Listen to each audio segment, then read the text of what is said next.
Hola, buenos días. ¿Sí me escuchan? Si me escuchan, por favor, hay que anotar su nombre en el chat para el registro de la asistencia. Y ahorita iniciamos.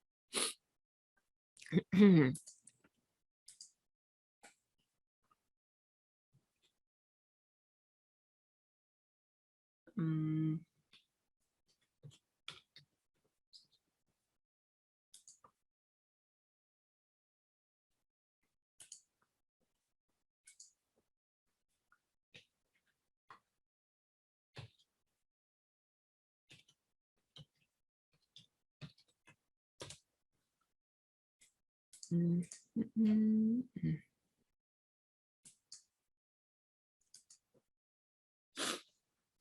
Bien.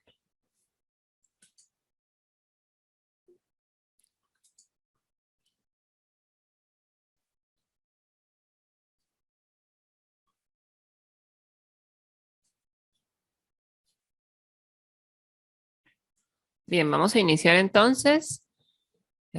Voy a dividir esta sesión en tres partes. Bueno, voy a tocar tres temas. El primero va a ser acerca de las actividades, por si hay dudas o tuvieron dudas de las actividades que han entregado y les he devuelto. Unas ya les devolví las calificaciones hasta la actividad 4, la 1, 2, 3 y 4 ya tienen calificaciones. Únicamente falta la actividad 5 que se entregó la semana pasada y la actividad 6 que se entregó el lunes, este lunes, por revisar. Yo ya estoy trabajando en eso. Entonces, por si hay dudas acerca de las actividades, de lo que yo les he devuelto, ya desarrollada la solución, por si tuvieron dudas. Y si no hay dudas, bueno, entonces nos enfocaríamos a la última actividad, la actividad 6 de las deformaciones angulares, para dar la retroalimentación de esa actividad. Y en un segundo momento, después de retroalimentar esas actividades, vamos a ver acerca del proyecto, de su proyecto que van a entregar, el prototipo de la armadura que lo van a entregar ya la próxima semana. Y respecto a eso mismo de los cálculos, ayer les subí un documento con los cálculos que deben de entregar. Son cálculos muy sencillos, eso vamos a hablar en un segundo momento. Y, eh, sí, en un tercer punto, acerca de un ajuste en los porcentajes de evaluación, considerando dos cosas, ¿verdad? Que la cantidad de actividades de clase que hemos tenido y considerando incluir dentro de esos porcentajes de evaluación al prototipo, a la armadura que vamos a probar. Eso va a ser en un tercer momento. Entonces vamos a ir primero con el primer punto en orden, que es la retroalimentación de actividades. Les voy a compartir aquí la pantalla. Esto es de la última actividad. Esta actividad se la subí la solución. Por lo pronto les digo, calificación, todavía me falta la 5 y la 6, estoy en revisión. Esta resuelto se lo subí ayer con la intención de que ustedes tengan precisamente las soluciones desarrolladas, ¿verdad? Y no se queden con dudas.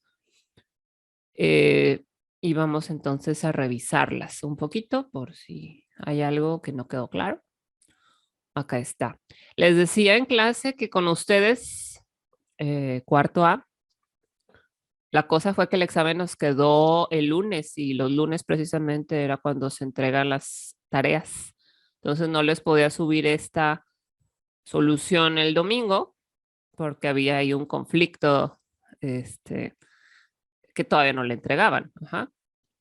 Em, Tratando de solucionar esta parte, pues entonces que las entregas queden los sábados para que tengamos todavía ahí un día, el domingo, para poder subirles yo las actividades antes del examen, pues, para que no se genere esto nuevamente.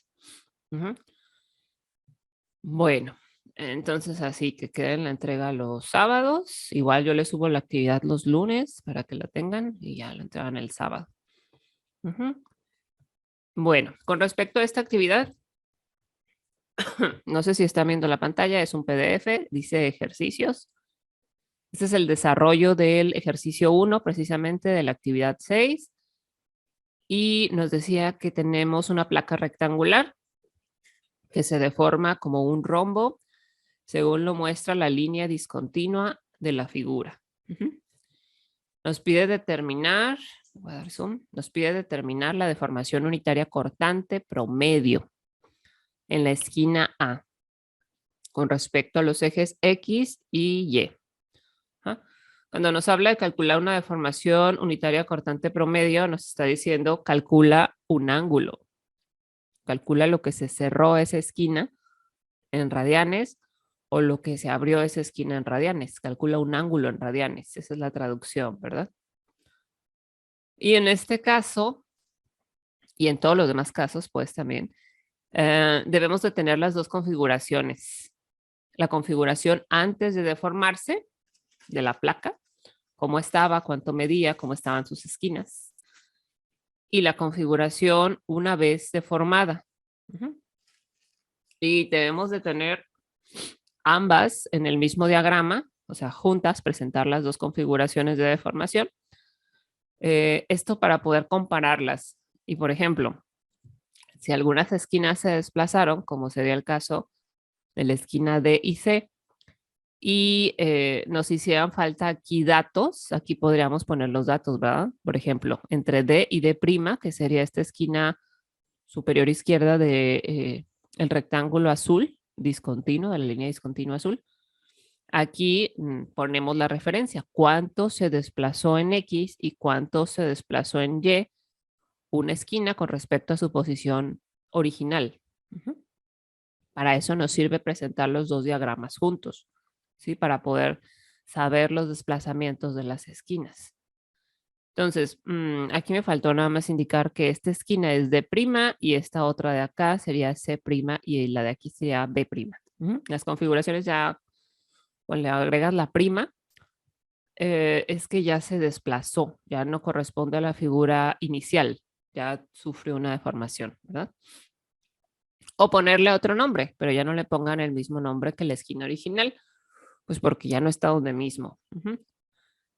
Ok, entonces para eso nos sirve presentar los dos diagramas juntos. En este caso, para la esquina A, observamos en nuestro diagrama cuál es la esquina A, que es esta, la inferior izquierda, que justamente corresponde con los ejes rectangulares X y Y, con el origen de coordenadas, aquí está, en X y Y. Y vemos qué le sucedió a la esquina A. Pues por lo que se percibe acá, la placa rotó y también sus ángulos cambiaron. O sea, hizo esto y también sus ángulos cambiaron, ¿verdad? Rota y se deforma en las esquinas. ¿Cuánto se deforma? Pues es lo que tenemos que investigar precisamente. Ajá. Aquí para la esquina A, yo en mi diagrama ya aquí le puse, indiqué las variables con las que voy a trabajar. En este caso voy a trabajar con ángulos. Entonces, a este ángulo de lo que se separó con respecto a la vertical, con respecto al eje Y, le llamé alfa. Es el ángulo alfa. Ahorita voy a investigar cuánto vale alfa en radianes, o lo pueden hacer en grados y al final transformarlo a radianes, presentar el resultado en radianes. Y con respecto a lo que se separó la placa al eje X, con respecto al eje X, lo que se abrió hacia abajo, lo que se recorrió hacia abajo, le llamé el ángulo beta. Alfa y beta. ¿Sí? Y ya de aquí voy a trabajar con triángulos rectángulos. Únicamente cuál es el cateto opuesto, cuál es el adyacente y calcular ángulos. Para la esquina A, considerando el ángulo alfa, el de la vertical, Vamos a ver. Trabajé con este triángulo rectángulo. Fíjense, en el triángulo rectángulo, este vértice es A. Este punto, el que forma A y la hipotenusa, le llamé D'. Ujú. El que se recorrió esta esquina D es D'. ¿Sí?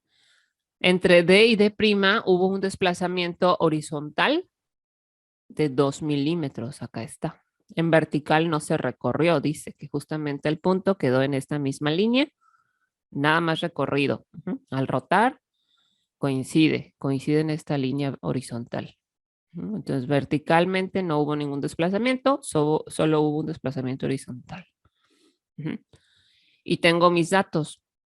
El cateto adyacente a mi ángulo alfa es el de 400 milímetros. Y esos 400 milímetros corresponden a la distancia o a la dimensión vertical entre A y D. Es lo que medía la placa inicialmente, ¿verdad? 400 milímetros aquí y 300 milímetros en la base. Entonces, planteando ese triángulo rectángulo que ya tengo acá, puedo calcular alfa. Nosotros sabemos, por las veces anteriores que hemos abordado este tema, que por ser ángulos muy pequeños, las deformaciones unitarias angulares, podemos calcularlas directamente como el cociente del cateto opuesto entre el cateto adyacente a la deformación. O sea, la deformación es un ángulo. Entonces, por eso aquí ya hago directamente el cociente de cateto opuesto, que es 2, opuesto al ángulo alfa, entre el cateto adyacente, que es 400. Ojo aquí, nada más ambos catetos tendrían que estar en las mismas unidades, ¿verdad? Milímetros y milímetros o metros y metros. Unidades congruentes. ¿Por qué? Porque originalmente si tú quieres calcular un ángulo y tienes sus catetos, tienes los catetos del triángulo rectángulo, vas a utilizar la función tangente. Y vas a despejar el ángulo de la tangente y te va a quedar tangente inversa o arco tangente, que es la misma función del cateto opuesto entre el adyacente. Les digo, con la salvedad de que estamos trabajando con ángulos muy pequeños, porque las deformaciones angulares son muy pequeñas, menores de 1 grado, podemos hacer este artilugio de omitir la función tangente y directamente hacer cateto opuesto entre cateto adyacente. Al hacer este cociente, nos va a devolver nuestra calculadora el ángulo en radianes. Si ustedes hacen 2 entre 400, en su calculadora, les va a devolver 2 entre 400, .003, y eso estaría en radianes. Sería nuestro ángulo en radianes. Ay, .005, perdón. Está leyendo el 10 a la menos 3. Ese sería nuestro ángulo en radianes, alfa. Y ahora, alfa, fíjense, ¿qué le hizo a la esquina alfa? Si antes de deformarse, mi esquina A medía pi sobre 2 en radianes, pi sobre 2 equivale a 90 grados. Si antes de deformarse medía 90 grados mi esquina, el ángulo alfa lo que hizo fue cerrar la esquina, ¿cierto? La hizo más pequeña. Ahora, si yo mido mi esquina con respecto al eje X y esta diagonal estaría cerrada, mi esquina estaría más pequeño de 90. Entonces, alfa cierra la esquina, la reduce. Pero beta, fíjense, abre la esquina. Abre este vértice, aumenta el ángulo, ¿sí? ¿Cuánto lo aumenta? Pues no sé, eso también lo tendría que investigar. Acá está beta, aquí está el triángulo rectángulo para beta. En beta, ¿qué conozco? Para el ángulo beta, ¿qué conozco? Conozco el cateto adyacente, que sería esta, la dimensión desde A hasta B. Eso yo sé cuánto mide 300 milímetros. Y conozco el opuesto, que sería 4 milímetros. Conozco el cateto adyacente, el cateto opuesto a beta. Igual, como es un ángulo muy pequeñito esta deformación, directamente puedo hacer el cociente, cateto opuesto entre el adyacente, y eso me va a devolver el ángulo beta en radianes. ¿Sí? Entonces, por eso aquí lo planteo así, únicamente como el cociente, ya no aparece la función tangente. Y ya, les decía, alfa cierra la esquina. Lo voy a calcular. Alfa va a ser,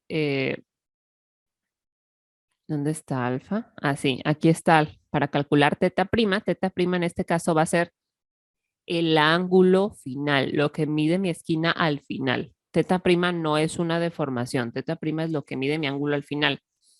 Aquí, ¿cuál va a ser la estrategia? Voy a calcular lo que mide mi esquina una vez deformada, o sea, un ángulo, y a los 90 grados que medía mi esquina inicialmente o mi vértice, le voy a restar lo que mide al final. Ajá. Y de esa manera voy a calcular la deformación. Porque la deformación angular no es otra cosa más que una diferencia de ángulos. ¿Cuánto se cerró o cuánto se abrió? ¿Sí? Si yo sé cuánto mide inicialmente, 90 grados, y sé cuánto mide al final, resto, a 90 le resto lo que mide al final, eso dice la ecuación de la deformación angular unitaria. Y la diferencia es mi deformación, ahora sí. Entonces, teta prima en esta ecuación, en este planteamiento que yo hice, corresponde al ángulo final de mi esquina. Estoy tratando de saber cuánto mide al final. Por eso aquí dice pi sobre 2, que eran los 90 grados que medí inicialmente, y a pi sobre 2 le resté alfa. ¿Por qué? Porque alfa reduce mi ángulo. ¿Cuánto lo reduce? Pues no sé. Lo puedo calcular aquí, ¿verdad? En radianes, 2 entre 400. Entonces, pi sobre 2 menos alfa, que reduce el ángulo, más beta, porque beta abre el ángulo, lo aumenta. Por eso lo puse con esos signos, ¿sí? Y aquí ya lo sustituí. ¿Por qué? Porque pi sobre 2 está en radianes. Y el ángulo alfa, si yo hago este cociente, 2 entre 400, también está en radianes. Y beta, 4 entre 300, también quedaría en radianes. No sustituye el resultado, sustituye a lo que es igual al cociente y ya al final hago solo un cálculo. Si ustedes quieren hacerlo por partes, calcular cuánto es alfa y luego cuánto es beta y venirlo a sustituir, está bien, es correcto, sería equivalente a esto. Aquí ya hice mi operación y me sale que el ángulo teta prima es igual a 1.57913 radianes. Eso está en radianes, teta prima está en radianes. Ustedes lo pueden calcular en grados para que se den una idea de cuánto mide esa esquina, si mide más de 90 o menos de 90 grados. Podemos hacer la conversión, ¿verdad?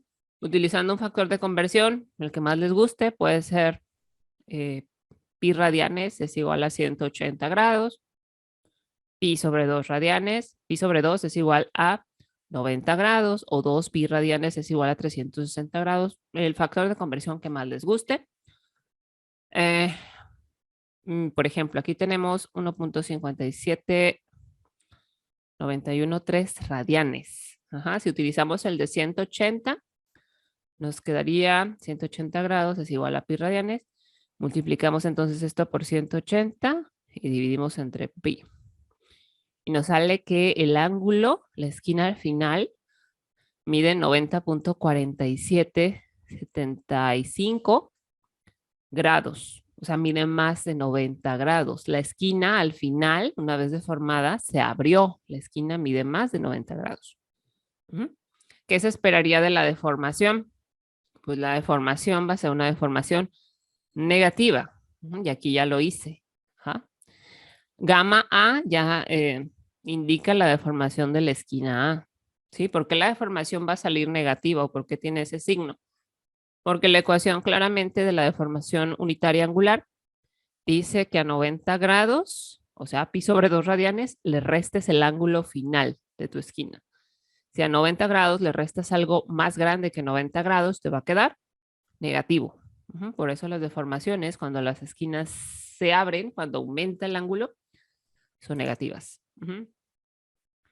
Y aquí nos da, aquí está esto en radianes, dice deformación angular de la esquina A es igual a pi sobre 2 radianes menos teta prima. Teta prima quedamos que era el ángulo final de la esquina, lo que mide la esquina una vez deformada. Esta es la ecuación de la deformación angular unitaria, si ustedes lo recuerdan.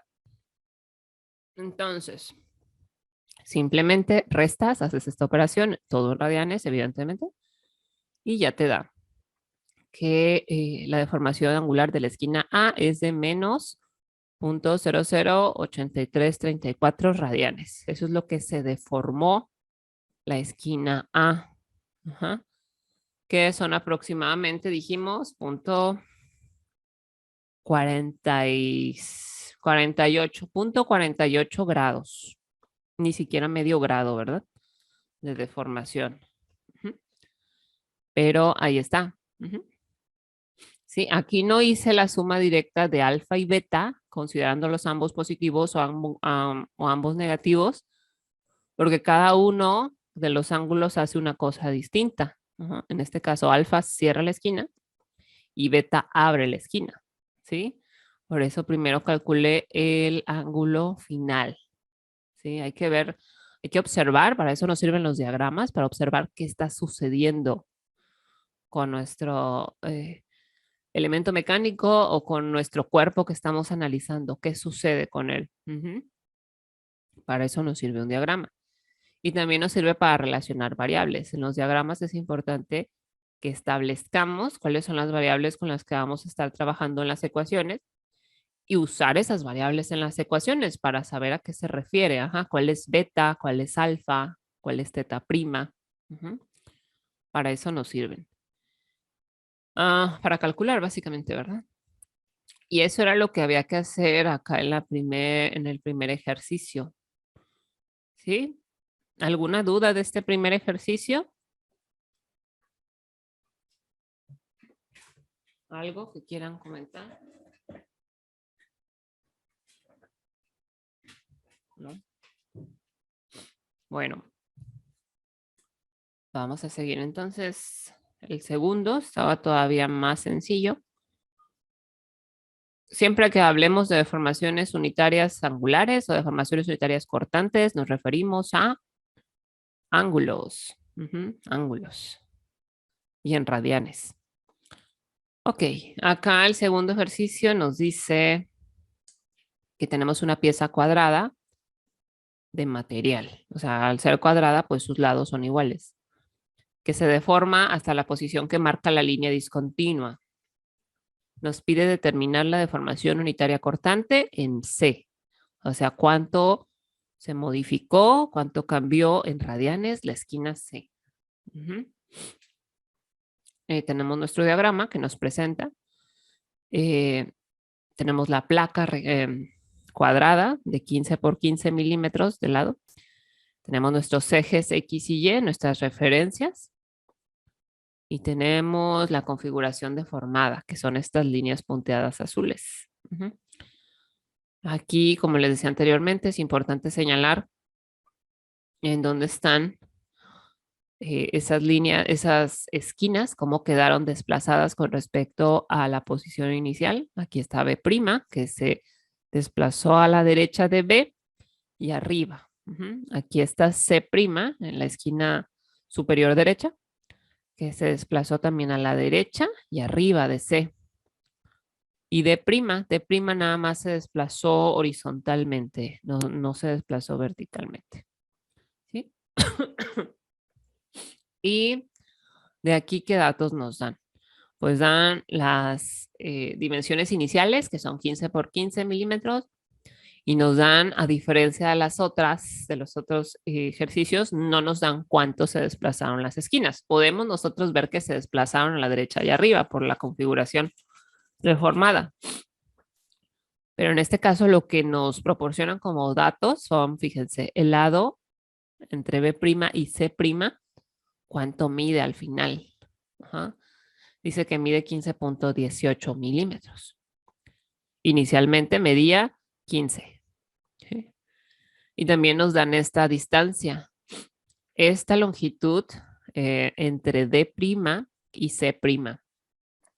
Esta longitud inclinada, dice que mide 15.24 milímetros. Recordemos que este lado inicialmente era perfectamente vertical y que medía 15 milímetros. Ujú. Entonces se hizo así, se hizo de lado y se alargó. Ujú. Tuvo ahí dos tipos de formación, ¿verdad? Angular, porque cambiaron los ángulos, Y también axial, porque aumentó su longitud, ahora mide 15.24. ¿Sí? Bien, entonces, teniendo estos datos, teniendo nuestro diagrama, fíjense, también entre A y D' mide 15.18 milímetros, ¿no? Lo mismo que B' y C'. ¿Sí? Esto mide igual. ¿Sí? ¿Para qué nos sirve saber que estos lados, los horizontales, miden igual? Pues para saber que nada más hizo esto, ¿verdad? Así. O sea, se la dio, se la dio. Se alargó y se la dio, pues. Mm, ok, vamos con lo que nos piden en la esquina C. La esquina C es esta, la superior derecha. Si observamos la esquina C, una vez deformada la placa, es esta, la C'. ¿Qué le pasó a la esquina C? Aquí es evidente que le pasó, ¿verdad? Se cerró. Ahora mide menos de 90 grados. Fíjense el ángulo que se forma entre la horizontal y esta línea en diagonal. Esto es menos de 90 grados, claramente. Nuestra tarea sería saber cuánto se cerró en radianes. Ajá. Entonces de ahí me voy a calcular. Hago mi diagrama para la esquina C, una vez deformada, que se llama C'. Acá está C'. Entre C' y D', este punto de abajo, la esquina inferior derecha, yo sé que tengo una longitud de 15.24 milímetros. Este es un dato. Aquí está, 15.24. Y también conozco el ángulo que se separa con respecto a la vertical. ¿Cómo conozco ese ángulo? Pues muy sencillo, ¿verdad? Me dan este ángulo, el 89.7 grados, es lo que mide la esquina A una vez deformada. Eso es un dato que me dan, ¿sí? La esquina A mide 89.7 grados. Eso significa que con respecto a la vertical, esta esquina se cerró, ¿cuánto? 0.3 grados. Ajá. O sea, el 0.3 y el 89.7 son ángulos complementarios. Es decir, que entre los dos suman 90 grados. ¿Sí? Entonces, esta esquina, este lado, el AB' y el D', C', se inclinaron lo mismo. Hicieron esto. Ajá. Al inclinarse lo mismo, pues comparten el mismo ángulo de inclinación precisamente. ¿Sí? Si nosotros trazáramos una línea vertical desde B', una línea vertical en B', el ángulo alterno a este ángulo de 0.3 grados, el de 0.3 quedamos que es el que se forma con la vertical, de la vertical con respecto a la línea punteada. Si nosotros trazamos una línea vertical desde B', el ángulo alterno a ese 0.3 quedaría de esta forma, acá arriba, que es el mismo que se forma entre este lado de D' y C' con la vertical. Ajá. Por eso sé que es 0.3 grados aquí, ¿sí? Les digo, los lados nada más hicieron esto. Paralelos, se inclinaron lo mismo, ambos. El A, B' y el D', C'. Y de ahí ya tengo el ángulo de inclinación, lo que se separó este lado con respecto a la vertical, que es 0.3 grados, ¿sí? Ya eso nada más lo transformé en radianes y esa va a ser la deformación de esta esquina C. Eso es lo que se cerró la esquina C. ¿Qué concluimos? Pues que al final la esquina C y la esquina A miden lo mismo. Miden lo mismo una vez deformadas, o sea, se deformaron lo mismo. Acá está. Nada más transformé porque las deformaciones angulares hay que presentarlas en radianes, entonces hay que hacer la conversión. 0.3, aquí tomé el factor de conversión de que 180 grados es igual a pi radianes, ¿sí? Y ya, transformé 0.3 grados por pi y entre 180 grados se te van los grados, te quedan radianes. Y me quedó una deformación angular en la esquina C de 0.005235 radianes. Eso en grados pues son 0.3, casi un tercio de grado. Ahí está. Y eso es lo que había que hacer en este ejercicio número 2. Ejercicio número 2 era un poquito más rápido. Esto nada más es de observar, ¿verdad? Observación que tienes y calcular grados, calcular ángulos, perdón. ¿Alguna duda hasta acá de este ejercicio o del primero? ¿Algo? ¿No?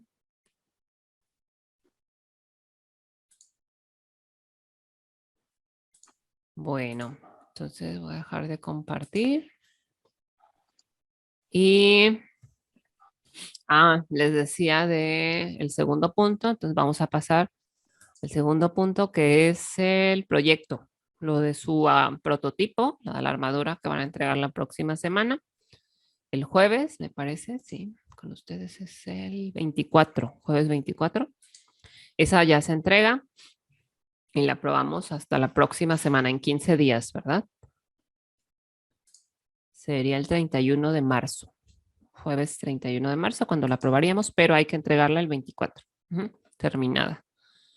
Ok, con respecto a ese proyecto, lo que van a entregar, lo que tienen que entregar de cálculos, les decía, les voy a presentar por aquí, se los compartí precisamente ayer. Son cálculos muy sencillos de lo que hemos estado viendo. Deformación, esfuerzos axiales, deformaciones axiales, básicamente. Déjenme ver dónde está.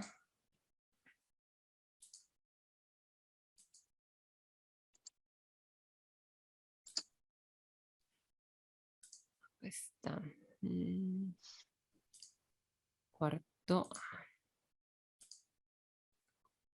Cálculos. Dice cálculos. Se llama proyecto de la primera parcial. El apartado que les hice en el Classroom. Y dice cálculos, el PDF. Ay, ¿dónde está? Aquí está. Les compartí este PDF. No sé si lo están viendo. Si no, yo creo que en un ratito más se va a visualizar. En este PDF dice de manera puntual lo que deben de calcular. Básicamente son esos, fuerzas internas, considerando cómo va a estar la carga aplicada en la armadura. Ojo aquí, o sea, estamos calculando para una de las armaduras, ¿sí? Sabiendo que en realidad es un prototipo tridimensional que consta de dos armaduras, o sea, dos armaduras paralelas iguales, unidas por travesaños. Este cálculo es únicamente para una de las dos armaduras, ¿sí? Al final, si ambas están bien unidas y están trabajando juntas, tu prototipo va a cargar el doble de P. Aquí estoy considerando P como la carga aplicada al centro en una de las armaduras, ¿sí? Pero si tienes dos, entonces va a cargar el doble. Ajá. Esto es lo que cargaría una sola, ¿sí? Este es el cálculo para lo que va a cargar una sola. La otra va a cargar lo mismo porque son iguales. Ajá. Tienen las mismas propiedades geométricas y las mismas materiales. Están hechas de los mismos materiales, de las mismas secciones transversales. ¿Sí? O por lo menos esa es la idea, que sean dos armaduras idénticas unidas, trabajando como un solo prototipo. Bueno, de lo que van a calcular primero son fuerzas internas. Otra vez, para las fuerzas internas, ustedes deben de tener ya realizado en AutoCAD su prototipo, su armadura, con las dimensiones que corresponden y con el diseño que ustedes hayan hecho para seccionar los elementos mecánicos.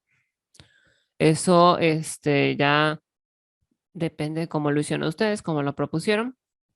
Lo que no va a variar son las distancias a ejes, ¿sí?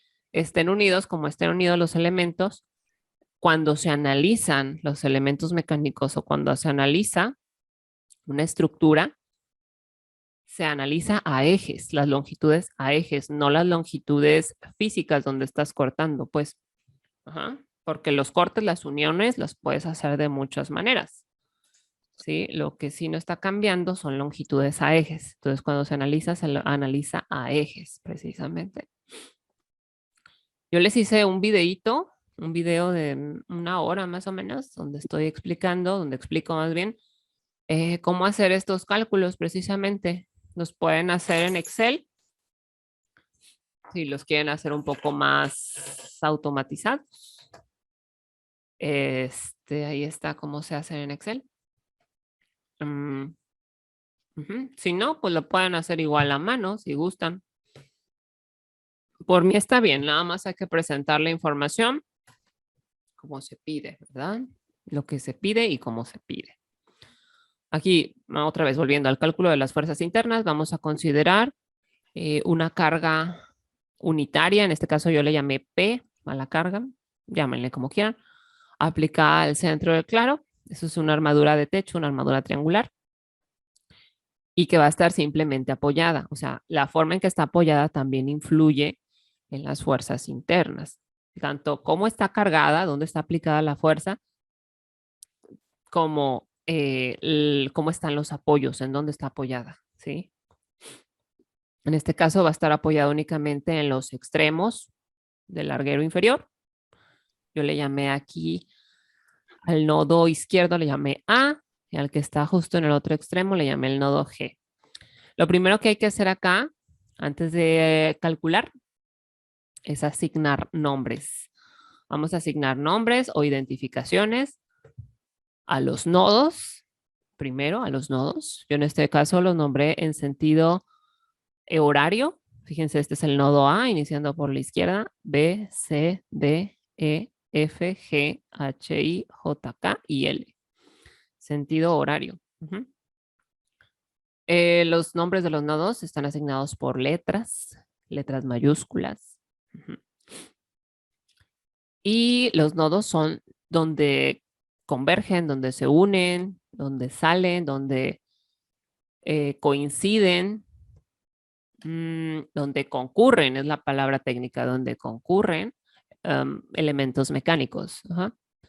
Aquí en el nodo A, por ejemplo, van a concurrir esta diagonal, esta barra en diagonal, con esta barra horizontal y también con la reacción. Aquí hay tres fuerzas, la reacción, la de la barra diagonal AB, la de la barra horizontal AL. Barra, por decir elemento mecánico, o miembro estructural. Puede que no sea necesariamente una barra. ¿Sí? Bueno, lo primero entonces es nombrar los nodos. Ya me queda menos de un minuto, se va a cerrar la sesión. Les pido por favor que nos volvamos a conectar ahorita para que no me quede a medias. Porfa, voy a cerrar y nos volvemos a conectar, ¿sí? Por favor.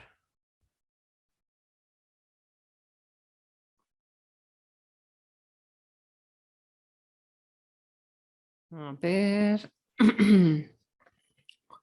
Casi estamos otra vez.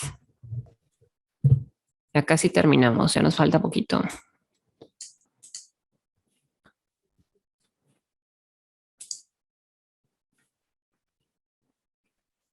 Listo, muy bien. Entonces les decía, está compartiendo aquí el PDF de lo que van a calcular. Lo primero son identificar los nodos, asignarles un nombre a los nodos, generalmente con letras mayúsculas. Lo segundo sería asignarles nombres o identificaciones a los elementos mecánicos. Fíjense aquí, a pesar de que constructivamente esta diagonal de la izquierda es un solo elemento, con respecto al análisis, actúan como tres elementos, ¿sí? El elemento AB, el elemento BC y el elemento CD. Constructivamente vamos a hacer uno solo, pues para que sea mucho más sencillo la construcción, ¿verdad? Pero analíticamente es más sencillo poner una pieza corrida que estar poniendo tres pequeñas. Constructivamente es una, analíticamente son tres, porque pasan por tres nodos, pasan por el B, pasan por el C. El A, B, C, D son cuatro nodos, tres elementos mecánicos, ¿sí? Se analizan como tres elementos esta diagonal. Y ahora, sí, hay que asignarles un nombre a todos los elementos mecánicos, identificarlos con una etiqueta. Yo aquí le puse, eso también lo tienen que hacer ustedes. Generalmente los nombres de los elementos mecánicos hacen alusión o tienen que ver con los extremos, con los nodos a los que están llegando, con los nodos que están conectando. Entonces esta barra, esta diagonal que va de AB, pues se llama el elemento AB. Ajá, esta que va de B a C, el elemento BC. La que va de C a D, el elemento CD. O sea, en su nombre va implícito qué nodos conectan, ¿sí? Muy sencillo, así es mucho más sencillo identificarlos. Yo sé que la barra BL, pues va del nodo B al nodo L. Ajá. Y así, a todos hay que asignarles una etiqueta, hay que asignarles un nombre. Es lo primero que habría que hacer una vez teniendo ya en AutoCAD nuestro diseño de la armadura. Les asignamos un nombre y también hay que considerar aquí cómo van a estar apoyada la armadura. Les digo, en los extremos únicamente la vamos a colocar en la base esa que les mostré en el otro PDF. Es una base con dos elementos así verticales. La vamos a depositar ahí, descansando simplemente. Y la carga se le va a aplicar al centro, va a ser una carga puntual al centro, ¿sí? Y así va a estar nuestra configuración. Una vez que tengamos ya eso, ya podemos pasar al cálculo de las fuerzas internas. Bueno, tal vez aquí omití algo que son la cuestión de las reacciones.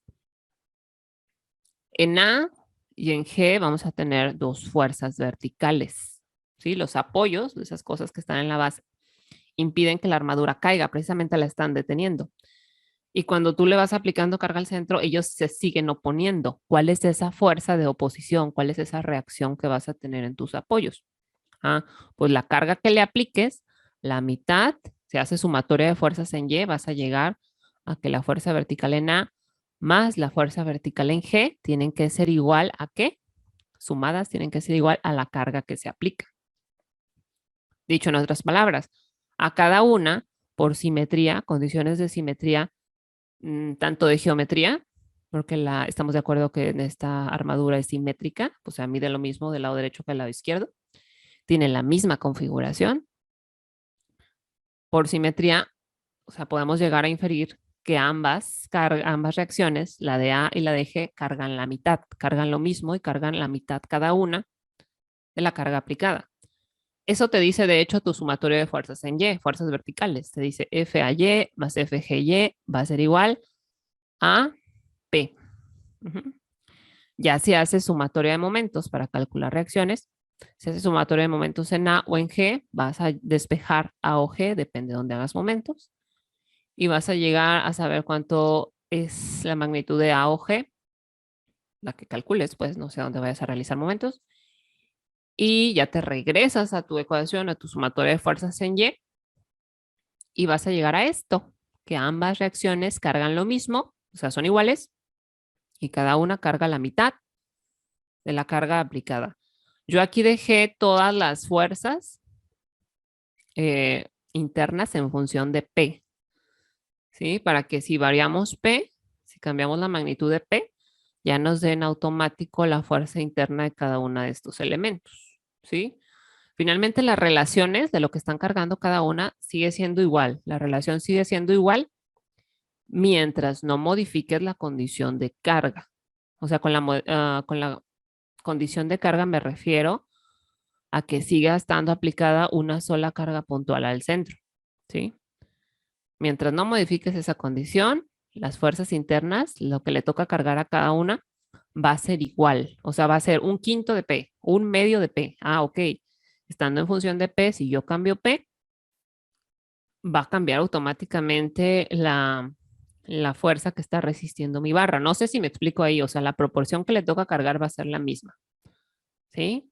Nada más que obviamente que si aumentas P al doble, va a cargar el doble esa barra. Ajá. Ahí lo explico en el video de Excel. Ahí está, en el de los cálculos. Ojo, si cambia la configuración de carga, si ya no aplicas únicamente una carga al centro, si ya aplicas carga en los nodos inferiores o en los nodos superiores, ya cambia lo que le toca cargar a cada barra. Ahí sí va a cambiar. Ahí sí va a cambiar la configuración de cargas. ¿Sí? Las fuerzas internas se van a modificar. Bueno, siguiendo con esto, decía, vamos a calcular las fuerzas internas por nodo. Vayan resolviendo por nodos. ¿Cuáles nodos pueden resolver? Pueden resolver aquellos nodos fíjense, acá viene este diagramita que hice. Pueden resolver aquellos nodos que únicamente o que máximo tengan dos incógnitas. ¿Sí? ¿Por qué? Pues porque por nodo puedes plantear dos ecuaciones de equilibrio, la sumatoria de fuerzas en X y la sumatoria de fuerzas en Y. Al tener únicamente dos ecuaciones, vas a poder resolver dos incógnitas. ¿Y esto para qué nos sirve? Bueno, por ejemplo, si tú te aventuraras a tratar de resolver el nodo J, no lo vas a poder resolver. El nodo J no lo vas a poder resolver de entrada porque tienes una, dos, tres, cuatro, cinco incógnitas. ¿Sí? Los dos elementos verticales, estas dos barras, la KJ, la JI, los dos elementos en diagonal, la CJ, la JE, y el elemento vertical de J. O sea, tienes cinco incógnitas, cinco fuerzas que no conoces. No lo puedes resolver porque nada más puedes plantear dos ecuaciones. ¿Ah? ¿Cuál nodo sí podríamos resolver? Podríamos resolver, por ejemplo, el P. No, no es cierto, el P tampoco lo podemos resolver, tenemos tres fuerzas. Podemos resolver el A. El A sí lo podemos resolver, el G también lo podemos resolver. ¿Sí? Para el nodo A específicamente, aquí hice este diagrama. En el nodo A concurren dos fuerzas, la fuerza de la barra AB y la fuerza de la barra AL. O estos dos elementos mecánicos, el azul y el verde. Cada elemento mecánico está sometido a una fuerza, cada fuerza es una incógnita. ¿Sí? Tienes dos incógnitas, tienes dos ecuaciones de equilibrio por nodo, ese nodo sí lo puedes resolver. ¿Sí? Ojo, aquí antes, evidentemente, para el nodo A, tu reacción ya la debiste calcular, ya tienes que saber a cuánto es igual para que no sea otra incógnita, ¿sí? Yo aquí la reacción ya la calculé, dice que es igual a 0.5p. Yo aquí hice mi diagrama de equilibrio para el nodo. En el diagrama de equilibrio ustedes deben de proponer cuál es el sentido de sus fuerzas. El sentido lo indican por la cabeza de la flecha, hacia dónde va. Y la dirección es la inclinación de las fuerzas.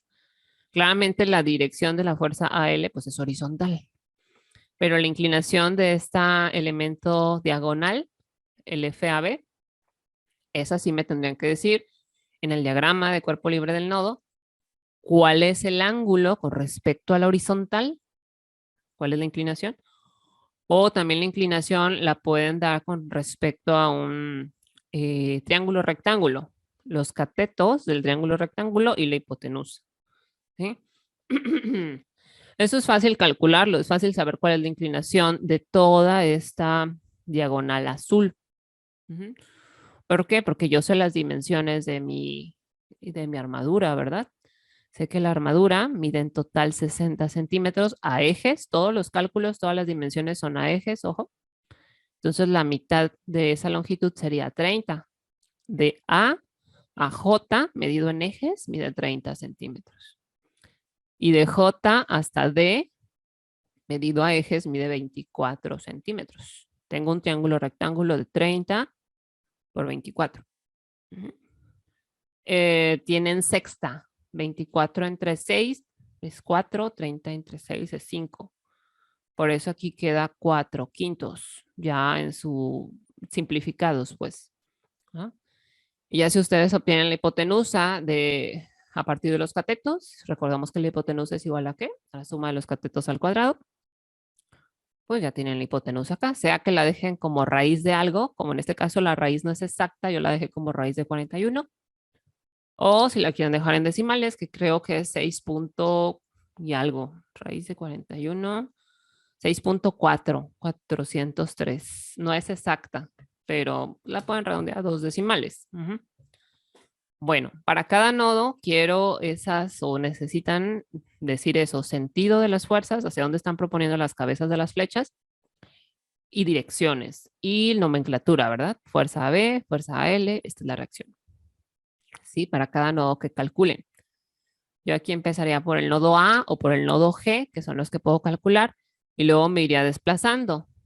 Como ya conozco el elemento AL y el elemento AB, me iría desplazando quizás al nodo L, donde tendría dos incógnitas, que serían el elemento BL, este vertical, y el elemento LK.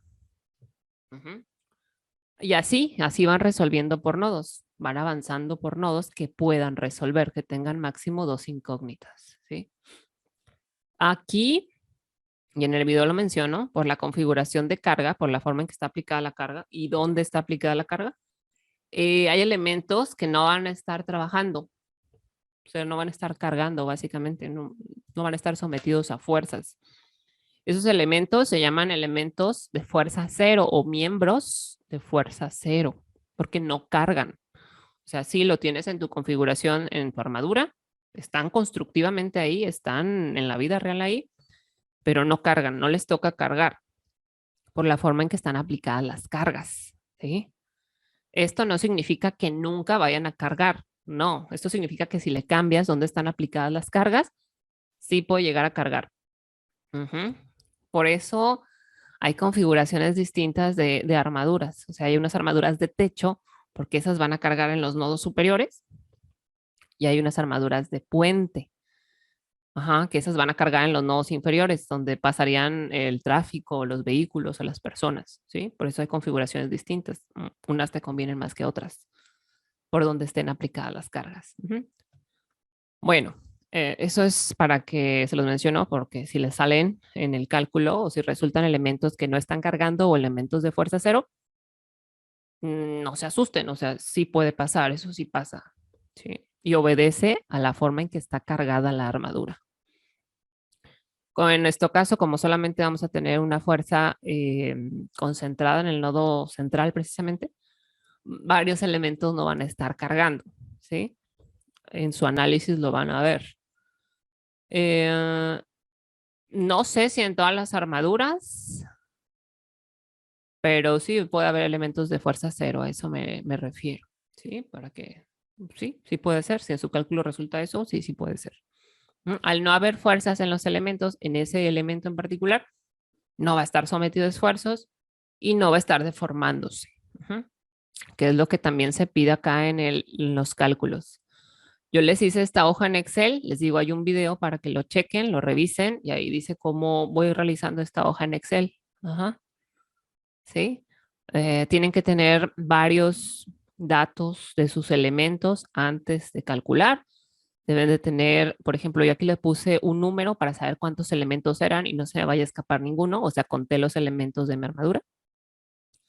Son 21 elementos, la identificación de cada uno, o sea, el nombre que le asigné, el área de la sección transversal en metros cuadrados, mide 2 por 2 centímetros, ya lo transforman a metros.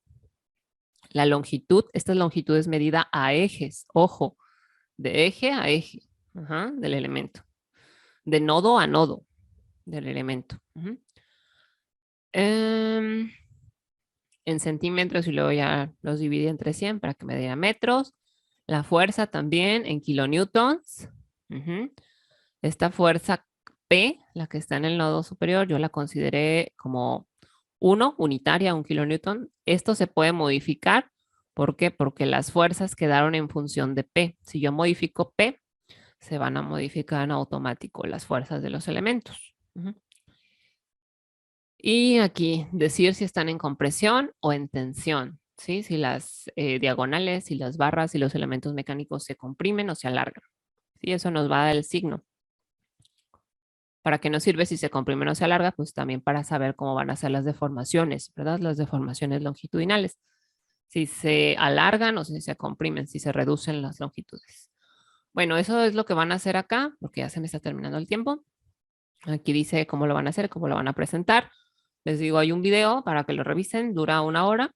Yo creo que si tienen un poco de calma, les va a servir mucho.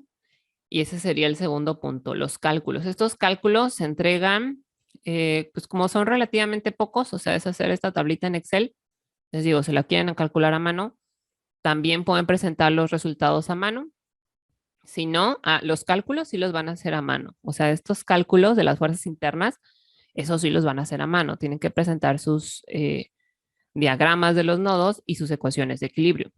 Eso sí van a mano, ya nada más los cálculos, los resultados de los cálculos se presentan en la tabla. Aquí en fuerzas internas van a poner las fuerzas internas en función de P. 3/5 de P, 1/2 de P. ¿sí?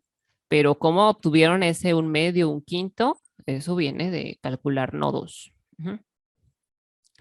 Entonces aquí en la tablita nada más presentan sus resultados. Ya el esfuerzo, las deformaciones, pues sí las pueden hacer en esta misma tablita de Excel. Nada más tendrían que presentar las ecuaciones que utilizaron para los esfuerzos y las deformaciones, eso sí. O sea, en su reporte de los cálculos, presentar para los cálculos de los esfuerzos axiales promedio, utilice esta ecuación. Ujú. ¿Sí? Y ya lo pueden hacer directamente aquí en Excel. ¿Sí se entiende esa parte? O sea, fuerzas internas sí o sí lo tienes que calcular por nodos. Eso no hay forma de jalarlo en Excel porque es ir analizando cada uno. Los esfuerzos, ya teniendo las fuerzas internas, pues sí es porque es una fórmula directa, es fuerza entre área. ¿Mm? También las deformaciones, es una fórmula directa. El PLEA, la fórmula de la pelea. Ujú. Eso sí lo puedes hacer en Excel, directo. Ok, entonces para que lo hagan, cuiden sus unidades, las unidades que sean congruentes para que no mezclen. Y ya será lo que van a hacer. La otra parte que les quería comentar ya para cerrar esto rápidamente es acerca de un ajuste. El tercer punto, este es el tercer punto, es acerca de un ajuste en los porcentajes de los elementos de evaluación. Ajá. Las tareas de Classroom siguen valiendo 30%, como al inicio les tienen en su presentación ahí en Classroom. Tareas de Classroom, 30%. Son 6 tareas, son 6 actividades, cada una vale medio punto. Ujú. Eso sigue igual. El examen sigue igual, 40%. Y el otro 30% que yo propuse inicialmente y que estaba asignado para los ejercicios de clase, por todo esto del horario ajustado y esto que se vino dando, que perdimos un par de sesiones, ya no pudimos realizar tantos ejercicios de clase, realizamos únicamente 3. La intención era realizar uno por semana, era realizar 6. Ajá. Entonces, considerando estas cuestiones que escapan de mis manos y también de las suyas, o sea, no es culpa de nadie en realidad, propuse el siguiente ajuste, que de ese 30% que valían los ejercicios de clase, se asignara únicamente un 10%, o sea, esos 3 ejercicios que hemos hecho que valgan un punto, que valgan 10% de su calificación, y el otro 20% se va a ir al proyecto. El otro 20% se dividiría de la siguiente forma. 10% al prototipo, entregar el prototipo terminado y asistir al ensayo, o sea, hay que asistir el día del ensayo, el día de que se vaya a probar el prototipo hay que asistir, todo el equipo hay que estar ahí. Eso sería el 10%, o sea, un punto de 10. Y el otro 10% que nos falta sería con respecto a esta parte del reporte, que sean los cálculos.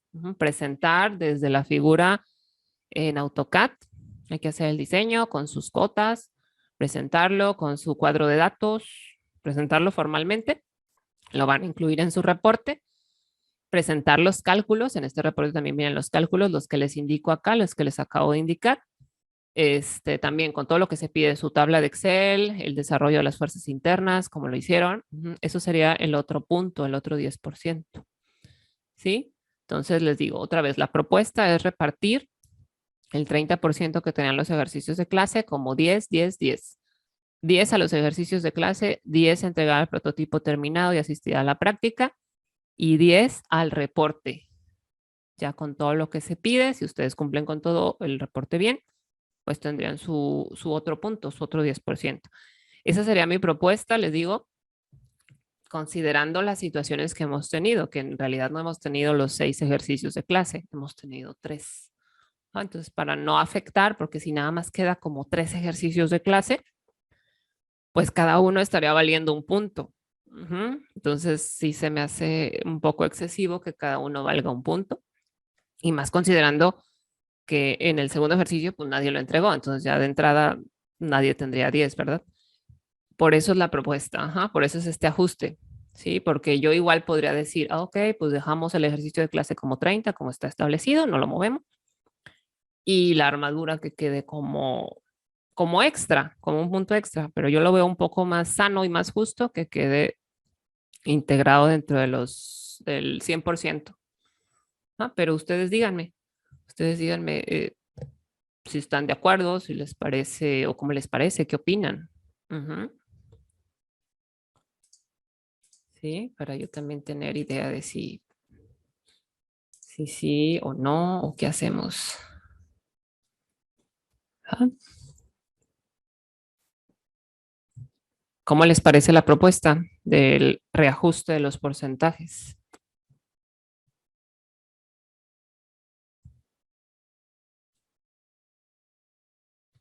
¿Alguien sigue despierto?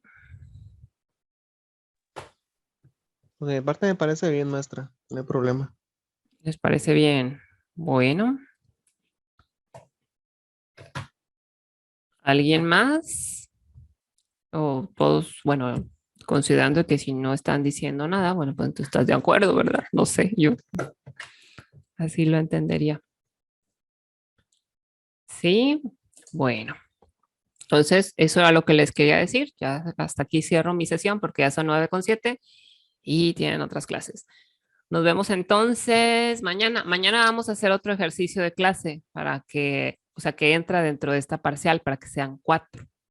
Cada uno valga un cuarto de punto, punto 25 o 2.5 décimas. Entonces, para que se apliquen, se pongan a repasar. El último tema de formaciones angulares. Ese no lo hemos evaluado con ustedes. Bueno, no hemos hecho ejercicio con ustedes. Entonces, para que se pongan a estudiar, mañana tenemos ejercicio de clase, ¿sale? Para que ya sean 4 en la parcial. Y nos veríamos mañana entonces. Que tengan un bonito día. Bye. Cuídense. Bye, bye. Mi amor. Adiós.